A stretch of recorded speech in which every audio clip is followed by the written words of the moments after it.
Hello friends, स्वागत है आपका हमारे YouTube channel MP sky academy में। आज के इस वीडियो में हम जानेंगे धार्मिक स्वतंत्रता का अधिकार क्या होता है। राइट टू रिलीजियस फ्रीडम जो भारतीय संविधान में मौलिक अधिकार है, उसके अंतर्गत जो धार्मिक स्वतंत्रता का अधिकार आता है उसके बारे में आपको इस वीडियो में बताया जाएगा।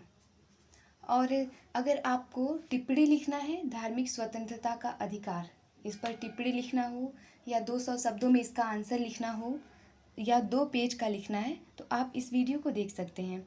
और आप BA first, second, third, fourth किसी भी सेमेस्टर में हैं, आप कहीं भी आंसर ये लिखना है आपको तो आप उसमें लिख सकते हैं इस आंसर को। वीडियो को लास्ट तक देखिएगा, बहुत अच्छे से समझ में आ जाएगा। तो सबसे पहले हेडिंग है धार्मिक स्वतंत्रता का अधिकार, राइट टू रिलीजियस फ्रीडम। सबसे पहले तो हम ये बताएंगे कि ये जो मौलिक अधिकार है उसके अंतर्गत ये आता है। हम बताएंगे मौलिक अधिकार क्या होता है। वे अधिकार जो किसी व्यक्ति के जीवन हेतु अनिवार्य और मौलिक होने के कारण उस देश के संविधान द्वारा नागरिकों को प्रदान किया जाता है, मौलिक अधिकार कहा जाता है। तो मौलिक अधिकार जो होते हैं वे अधिकार होते हैं जो कोई भी व्यक्ति है, अगर उसको जीवन जीना है तो व्यक्ति के जीवन के लिए बहुत ही ज़रूरी होता है, अनिवार्य होता है, बिल्कुल मौलिक होने की वजह से उस देश के संविधान द्वारा जब दिया जाता है तो उसे मौलिक अधिकार कहते हैं। यानी कि एक व्यक्ति है तो उसको जीवन जीने के लिए, अपने जीवन को बहुत ही अच्छे से जीने के लिए कुछ अधिकारों की आवश्यकता पड़ती है, और जब उस देश के संविधान द्वारा उसे वो अधिकार दिए जा रहे हैं तो उन्हें मौलिक अधिकार कहेंगे या मूल अधिकार भी इसी को कहते हैं। भारतीय संविधान के भाग 3 में 12 से लेकर के अनुच्छेद 12 से 35 तक मूल अधिकारों का विवरण है। हमारे संविधान द्वारा निम्न 6 मूल अधिकार प्राप्त किए गए हैं। तो 6 मूल अधिकार हमें दिए गए हैं। पहला है समता का अधिकार, राइट टू इक्वालिटी, अनुच्छेद 14 से 18 तक। दूसरा है स्वतंत्रता का अधिकार, राइट टू लिबर्टी, अनुच्छेद 19 से 22 तक। तीसरा शोषण के विरुद्ध अधिकार है, राइट अगेंस्ट एक्सप्लॉयटेशन, अनुच्छेद है 23-24। चौथा है धार्मिक स्वतंत्रता का अधिकार, राइट टू रिलीजियस फ्रीडम, अनुच्छेद 25 से लेकर के 28 तक। फिर नेक्स्ट है सांस्कृतिक और शिक्षा संबंधी अधिकार,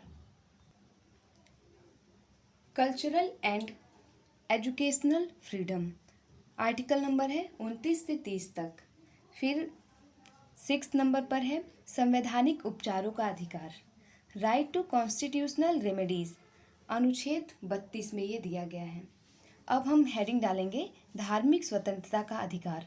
चूँकि आपको इसका आंसर जो है वो 2 पेज में या 200 शब्दों में लिखना है अच्छे से, तो आप अगर पहले बता देते हैं मौलिक अधिकारों को कि ये 6 दिए गए हैं और उनमें से ये है धार्मिक स्वतंत्रता का अधिकार, तो इससे जो एग्जामिनर होंगे उन पर अच्छा इफेक्ट पड़ेगा, वो अच्छे से आपको नंबर देंगे, कॉपी अच्छी लगेगी आपकी। फिर जब हम ये हेडिंग लिख देंगे उसमें अब हम बताएंगे भारतीय संविधान के अनुसार अनुच्छेद 25 से 28 तक धार्मिक स्वतंत्रता का अधिकार प्रदान करता है। तो जो भारत का संविधान है अनुच्छेद 25 से लेकर के 28 तक धार्मिक स्वतंत्रता का अधिकार देता है हमें। पहला है अनुच्छेद 25 जो है उसके अनुसार है किसी भी धर्म को अबाध रूप से मानने, आचरण करने व प्रचार करने की स्वतंत्रता। यानी कि अनुच्छेद 25 में ये कहा गया है कि आप किसी भी धर्म को आबाद रूप से मानेंगे, यानी कि आपको जो चाहे वो धर्म मानना है आप मानिए, कोई आपको रोकने नहीं आ रहा है। आप चाहे तो हिंदू धर्म में विश्वास कीजिए, मुस्लिम, सिख, ईसाई, जैन, पारसी, बौद्ध, कोई आपको रोकेगा नहीं। आबाद रूप से आप मानने के लिए स्वतंत्र हैं। आचरण करना, प्रचार करना, इसके लिए आप स्वतंत्र हैं। उसी के अंतर्गत 25 के अंतर्गत ही आपको बताना है अंतःकरण की स्वतंत्रता। इसमें आप लिखेंगे किसी भी व्यक्ति को भगवान या उसके रूपों के साथ अपने ढंग से अपने संबंध बनाने की आंतरिक स्वतंत्रता है। अंतःकरण की स्वतंत्रता, आप अपने अंतः मन से जैसे चाहे वैसे भगवान को मान सकते हैं, चाहे आप उन्हें भगवान को, उनके रूप को किसी भी तरीके से मान सकते हैं। चाहे आप माने कि भगवान मूर्ति रूप में है या फिर ऐसे ही अध्यात्म रूप में माने, कोई भी दिक्कत नहीं है, आप मान सकते हैं। वो 25 के अंतर्गत ही आता है। बी है मानने का अधिकार। अपने धार्मिक विश्वास और आस्था को सार्वजनिक और बिना भय के घोषणा करने का अधिकार। यानी कि इसका मतलब ये हुआ कि ऐसा नहीं है कि अगर आप हिंदू धर्म को मानते हैं तो ये नहीं है कि आपको छिप के रहना है कि हम कोई जानने ना पाए हम हिंदू धर्म को मान रहे हैं। ऐसा बिल्कुल भी नहीं है। आप सार्वजनिक तौर पर उसे मान सकते हैं। यानी कोई आपको बोलेगा नहीं कि कोई देख लेगा तो आपको कोई कुछ बोलने लगेगा। आप अगर हिंदू धर्म को मानना चाहते हैं तो आप मानिए, आपको मानने का अधिकार है, जो 25 के अंतर्गत ही आता है। आप मंदिर में जाकर के पूजा कर सकते हैं, कोई आपको नहीं बोलेगा। फिर नेक्स्ट है आचरण का अधिकार। आचरण के अधिकार में हम लिखेंगे धार्मिक पूजा, परंपरा, समारोह करने और अपनी आस्था और विचारों के प्रदर्शन की स्वतंत्रता। ये सब अनुच्छेद 25 के अंतर्गत ही है।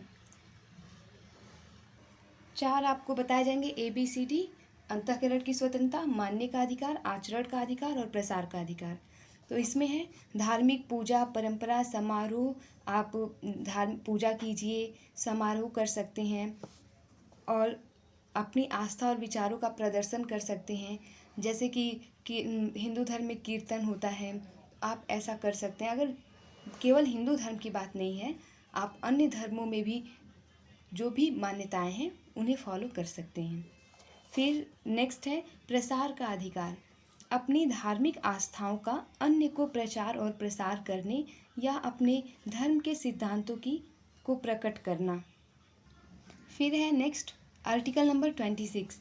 इसके अनुसार धार्मिक कार्यों के प्रबंध की स्वतंत्रता प्रदान की गई है। इसके अंतर्गत धार्मिक प्रयोजनों के लिए संस्थाओं की स्थापना, धर्म विषयक कार्यों का प्रबंध करने का अधिकार आता है। तो आप जो भी जिस भी धर्म को मानते हैं, उस धर्म से संबंधित जो भी कार्य आपको करना है आप वो कर सकते हैं। अनुच्छेद 26 में बताया गया है। अनुच्छेद 27 है के अनुसार है किसी धर्म विशेष की उन्नति के लिए कर अथवा सहयोग देने अथवा ना देने की स्वतंत्रता। आप किसी भी धर्म में अगर हैं तो उसकी उन्नति के लिए आप चाहें उन्नति के लिए या सहयोग देना है तो ये आप स्वतंत्र हैं। आप चाहें तो उसके लिए कोई टैक्स दें, कर दें, पैसा लगाएं, या आप चाहें तो नहीं भी लगा सकते हैं। जैसे कि मान लीजिए कि नवरात्र में माता की पूजा होती है तो उसके लिए मूर्ति बनाने के लिए लोग एक दूसरे का सहयोग करते हैं और फिर सब लोग सहयोग करके कुछ पैसे इकट्ठा करते हैं जिसको चंदा बोला जाता है। तो फिर उससे वो लोग मूर्तियाँ लाते हैं। आप स्वतंत्र हैं, आप चाहें तो दीजिए, नहीं चाहे तो नहीं दीजिए। ऐसे भी बहुत सारा जो भी है वो आप उसके लिए स्वतंत्र हैं। फिर नेक्स्ट है आर्टिकल नंबर 28 है धार्मिक शिक्षा का निषेध। राजकीय निधि से चलने वाली किसी भी सरकारी अथवा सहायता प्राप्त शिक्षण संस्थान में किसी भी प्रकार की धार्मिक शिक्षा नहीं प्रदान की जाएगी। जो भी राजकीय निधि से चलने वाली सरकारी या जो सहायता प्राप्त शिक्षण संस्था है यानी स्कूल जो भी हैं, चाहे वो गवर्नमेंट हैं या फिर सरकार के द्वारा सहायता प्राप्त हैं, उन सब में किसी भी तरह की धार्मिक शिक्षा नहीं दी जाएगी।